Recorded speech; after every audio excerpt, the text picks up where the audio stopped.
So coming to a few questions, I'd like to share, Maharashtra has always been the largest economy in India at a state level. And under your leadership, the state appears set to become the first 1 trillion state. And being a Maharashtrian and being in India, I definitely am proud of it. How do you envisage Maharashtra achieves this? And what are the 2 or 3 policy initiatives you believe investors should watch? At the very outset, I must thank you for that great introduction. And I know that you have always been a great ambassador of Maharashtra and the Maharashtra's economic policies. So thank you very much. And I think you're right that we aspire to become the first $1 trillion subnational economy. And for that, we actually had one report from our Economic Advisory Council, which has actually recommended how to invest and leverage several sectors. And now through Mitra is our state avatar of Niti Aayog. So through Mitra, we are actually now pursuing all those recommendations. Having said that, there are certain things which we are trying to do. Especially our always focus has been infrastructure-led development. And we are actually taking up few more big-ticket infrastructure projects across the state, not just in the NMR region, but across the state. So one thing is infrastructure-led growth. Second is policy-led industrialization. So whether it is EV policy, whether it is logistics policy, whether it is Industry 4.0, advanced manufacturing, all these things we have created policy around that, and now we are getting huge investment into that. And I think these all new industries are absolutely accelerating our growth. And the third pillar is, of course, tech-led governance, because I think all of us know that unless the governance is smooth, unless it is inclusive, and unless it is equitable, I think we will not be able to achieve this economic goal. And that is why the entire governance is now digital. It is more of use of technology, AI in governance. On these 3 pillars, we wish to build the entire economic model. And so far, we have been quite successful. We have, as you rightly said, this year we have attracted 40% of the FDI. We are attracting investments into all sectors. We are all set to become EV capital of India very soon. So I think we have already started our journey, and hopefully we will complete it in a stipulated time. Thank you, sir. As a manufacturing powerhouse, Maharashtra is also well placed to a major beneficiary and can become the major beneficiary of Make in India, which is what we all are hoping India will really attract. What do you think, sir, the path of this success sector, in Maharashtra, and how should we really look at it for a decade? So that many big companies have come here. Sir. Yeah. So I think you are absolutely right. Maharashtra has been the biggest beneficiary of Honorable Prime Minister Modi's Make in India. And the strength of Make in India we have recently seen during Operation Sindoor, that what Indian defense manufacturing can do. And I think for the defense manufacturing, although the clusters are in UP and Tamil Nadu, but the real defense manufacturing hub is Maharashtra. So it has evolved as a great manufacturing hub in defense. You know that now Maharashtra accounts for around 60% of our data center capacity. Maharashtra is already, Mumbai is a fintech hub, Maharashtra is a startup hub. It is already, and so far as manufacturing is concerned, I think we can see huge interest from the global community. And now that people are looking at second option to create, contribute into the global supply chain, India stands a very great opportunity. And I feel that we are absolutely eager to, catch that opportunity. And I can sense, because every day I actually interact with somebody from the manufacturing sector, and that somebody is who's who wants to locate into India, who wants to locate into the state of Maharashtra. When I went to Davos, at Davos also, we created a new record in the history of Davos. We attracted, investment of 16 lakh crores, and more than half of it is in manufacturing. So I think manufacturing is something which is absolutely a focus, and Make in India has actually benefited us a lot. No, and I do remember that people could not have time in Davos to get into meeting your stalls. That was absolutely And that too in the cold they were waiting. So, having the third Mumbai initiative aims to develop a new business district 3 times the size of current Mumbai. What is the vision behind this project, and do you think it will complement the urban centers? Absolutely. See, if you look at the growth of Mumbai, Mumbai has always been the financial capital, it has been commercial capital, it has been entertainment capital, it has been fintech capital. Having said that, Mumbai lost a little on IT revolution because of lack of infrastructure, because of lack of affordable infrastructure. And I think that is why in 2014 when I took over, we started building new infrastructure. And Mumbai being a coastal city, you see there are limitations of expansion. I mean, you can vertically go up, but still there are a lot of challenges. So what we thought is that we need to create another Mumbai. So one new Mumbai is there, but ultimately you have to create another Mumbai, not new Mumbai. And how to do that? So we joined Mumbai to the new Mumbai by Atal Setu. It is a 22-kilometer sea bridge, and the entire hinterland become extension of Mumbai. Because now you know that you can reach there in 20 minutes. And once our new connector, which is an underground connector between Eastern Freeway and Chowpatty, it's built, then it will be lesser time. So that becomes extension. And then we also started building our new airport in that area. Our airport is almost complete. We'll be opening it in August. So that has actually opened up a huge area between Atal Setu and this new airport. And then in 2016, we thought that it's an area where we can create a 3 times bigger Mumbai. We can create new, business districts, new CBDs in this area. So we have already started doing that. Now our first integrated development plan is out. Our second integrated development plan is in last phase. And mostly we are developing it as a thematic city. So we are actually building a Edu city there. Now this Edu city will have 10 foreign universities. And it will be an area where 100,000 students will be there, will study. And all these 10 universities will be world's top ranked universities. So 5 of them we are giving LOI on 14. So it's at this close. We are also creating a sports city, we are creating a medi-city, we are creating a knowledge city, we are creating an innovation city. So all type of, the new industry, the new business, everything,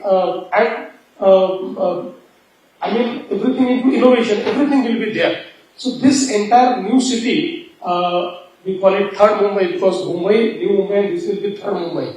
And I think it's doing great because I could see large interest. Today people come to me and they say that we want to invest in this new Mumbai, so can you give us 1,000 acre? So I say, in Mumbai, 1,000 acre is unheard of, but yes. I say, yes, I can give you, don't worry. I have enough space now. So I have extended Mumbai. And having said that, I must tell you that now we are also planning the 4th Mumbai. And this 4th Mumbai will be near the Vadhavan port. So at the Vadhavan port, I actually requested our Honorable Prime Minister that since we are building a new port and we are reclaiming, let's also build an airport there. So he has agreed to build the third airport. I've already, Government of Maharashtra has started all the survey of that airport and we will be building the third airport. Now, just look at the ecosystem which has been created. India's largest port, which will be amongst first airports of the world, one of the biggest airport, a stop of a bullet train, and this coastal road, I intend to take it to Vadhavan. So that will create such a great urban ecosystem that the fourth Mumbai will be created there, and we have already started planning that. Great, sir. So all of us can dream of bigger homes. Yeah, absolutely, absolutely. And also this third Mumbai looks like a third eye. Yeah, it is a third eye. So what is your blueprint for strengthening Tier 2 and Tier 3 cities given the immense pressure on Tier 1 cities? Yeah, absolutely. I mean, see, if you have to strengthen the Tier 2 and Tier 3 cities, they have to be economic hubs. You have to create the economic ecosystem around that, and that's what we started planning. So today, if you look at Chhatrapati Sambhajinagar, Chhatrapati Sambhajinagar is our new industrial magnet. In fact, it is becoming the EV capital. Now, who's who into EV has invested in Chhatrapati Sambhajinagar. And, that is creating a great economic ecosystem in Chhatrapati Sambhajinagar.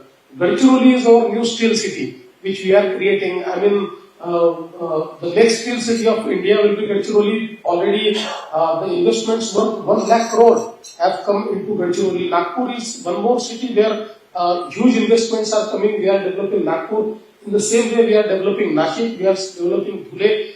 I think now we are trying to decentralize our industrial outreach, because if you look at Maharashtra, historically Mumbai, MMR region and Pune have benefited due to the port-led development. Yeah. But now since we have integrated our entire port, airport and all the ecosystem together, this port-led development can be extended to other parts, and that is what is creating new ecosystem. Now if you see that let's say a city like Nagpur, it has all 6 major players in IT, and they are actually having big centers there. Now we wish to capture this GCC revolution, and we feel that not just Mumbai and Pune, but few Tier 2 cities can also be focus of this GCC revolution. So I think on one hand we are creating an economic structure there. On the other hand, we are focusing more on creating infrastructure in those cities, because ultimately if you want businesses to locate into these cities, they have to have life. You have to create infrastructure, you have to create life. That is also a focus. So we are focusing a lot on the sustainability elements of those cities. They should be clean, they should have a good water supply, they should have good roads, they should have places of entertainment. All this is a matter of focus. Thank you, sir. In fact, I must say some of these cities have been pushed very aggressively to corporates by Mr. Kausto. He doesn't leave us, Yeah. Sir, investment in Maharashtra has been on the rise, as you just been mentioning. How do you see our state changing, in a decade? What would you like the state to be, looking like? And what kind of investments do you think there is an opportunity for investors to bring in? So let me tell you now, initially when I took over this time, I made a 100-day program. The 100-day program was more focused on, giving a roadmap to all the departments that this way the government would work. Now I have completed successfully 100-day plan, and now I have given a 150-day challenge to the administration. And one of the things which all departments have to do is to create a roadmap for Maharashtra 2047. So, as rightly created a roadmap by our Prime Minister, Vikasit Bharat, we are now creating a roadmap of Vikasit Maharashtra. And in this roadmap, actually there will be 3 stages. So, the long-term vision will be Maharashtra 2047. The short-term vision will be Maharashtra 2029. This vision of 2029 will be backed by a plan for every year, and there will be a mid-term vision for Maharashtra 2035. And every department, let's say the industries department, the health department, the urban development department, everybody has to set the target. What they envisage, what they see, what they want to do, and they also have to come up with the investment strategies and the opportunities in all these sectors. So I think we wish to catch the changing world. Today, all of us know that AI is changing the face of business and industry at a very fast pace.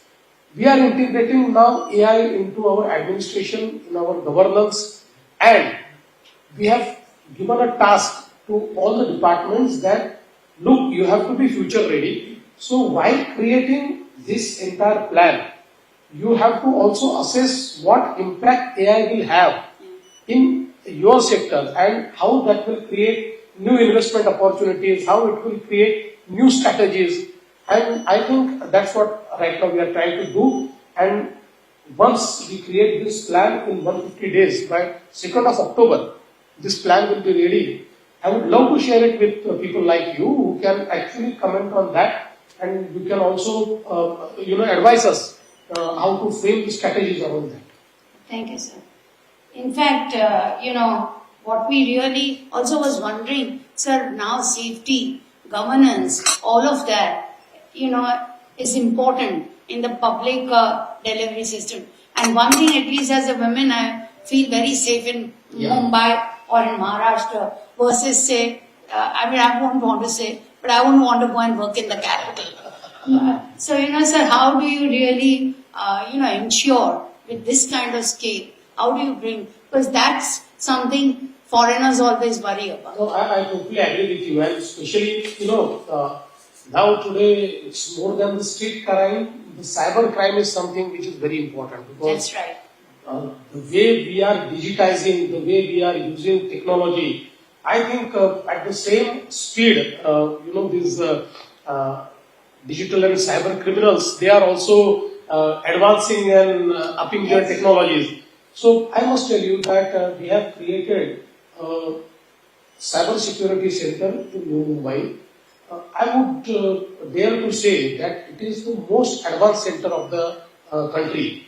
We have practically all tools. We are equipped with every single technology. We have every single license to deal with cyber crime and to deal with all these digital breaches. And we have also integrated all the social media platforms, all financial institutions, banks, private institutions together and brought them on a single platform. And I can say that in a shortest time, in fact, we can intervene and we can detect what has happened, and we can prevent also. And we have also capability of, doing several audits of the security of the private entities as well. So I think we are absolutely future ready right now. And we also, actually, I must tell you that government normally doesn't do this, but when we realized that we have made a great facility, so we decided that we should also do business, and so we actually converted it into a corporation, and now this corporation is actually building same cyber security centers in 4 states, and now 2 national governments, 2 countries have approached us. They have come to our cyber security center, and they have given us offer that you come to our country and also create this cyber security center. So we are actually, I think that it's very important that today, the data security, personal security, everything is very important, and we are working around that. No, sir, that is really incredible. The whole capital markets trades Yes. in Maharashtra. Absolutely. Maharashtra's policy framework to attract FDI investments, sir, we have done it subsequently well. What can India learn from this? I must tell you, see, what a foreign investor actually looks at. He looks at a stable government. They look at a stable policy. And I think at the federal level, at the central level, they can see absolutely strong government, and they can see absolutely stable and predictable policies. So they want the same in the states, because ultimately you have to invest in a state. They look at the states where they find that there is a responsive government, there is a government which has a very clear vision and which means business. And in Maharashtra, we have always kept that. We try to help the investors end to end. I mean, we always try to create an experience for the investors. My office, also there is a dedicated cell in my office that has to look only after the investors. So whenever we know that a valued investor has come, then my office actually contacts them, they do everything for them. And our now new portal which we have created, Maitri, this is absolutely end-to-end digital solution for any type of investment. Our industries department is running this portal, and initially we used to say that this is a single window system, but after entering the window, there used to be several doors which you have to knock. So now it's no more the case. Now we have entirely digitized all processes. Backend digitization has been done. On a Maitri portal, it's an absolute seamless experience for an investor. And third thing is that, ultimately, today businesses are, there are different type of businesses, and everybody needs something special, or everybody needs, a tailor-made type of solution.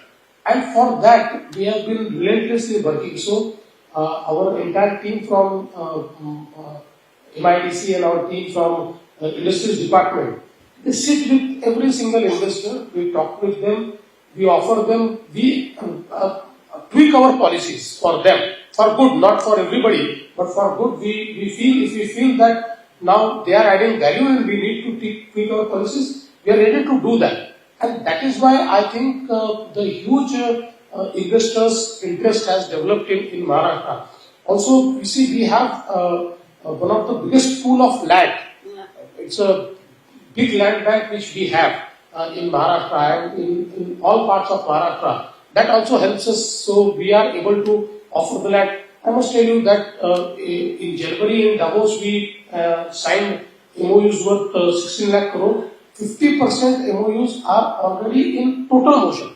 Actually, 100% MOUs are in motion, but 50% MOUs are in the stage where they've already started investing. So I think it is this speed which actually creates confidence in the investors. No, that's true.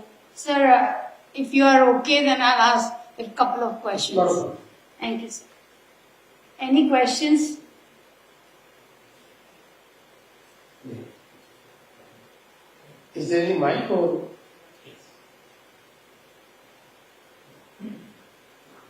So, thank you for your time, sir. So, with the bullet train coming, Gujarat will be now soon be accessible from Mumbai as well. Is it going to be a challenge? I mean, it will be good for the country, but will Mumbai face a bigger challenge once that's out? It won't, because I'll just tell you one example. That when a diamond booze was created in Surat, there was a lot of buzz that the business from Mumbai will shift to Surat, and Surat has always been a diamond capital and things like that. So I respect Surat, but nothing happened. In fact, if you go to Diamond Boost, so the prices in the Diamond Boost, if you want to buy something there, that has increased by 40% in last 2 years. So that's not going to happen. You see, India is such a market that we have to work with synergies. Now nobody is taking each other's businesses. We are not competing with each other. We are running together for India. So yes, there is a fair competition between us because each one of us want to excel. I want to tell everybody that I am better than Gujarat, I am better than Karnataka, I am better than Tamil Nadu. That is there. But having said that, no way that such connectivity will take away any business. You see, now if you look at the gift city, which is one of the best city which is created in Gujarat, but still you are getting all the big people in fintech in BKC. They are coming to BKC. They are investing big time in BKC. I mean, we are selling BKC plots at all-time high prices. I mean, unheard of prices. We are selling the BKC land. So I don't see any challenge. Any other question? Sir, very happy to have you here. Thank you for sparing your time and giving your perspective. We look forward to many more interactions. Thank you, Kapu. It's always a pleasure to interact with you. Thank you.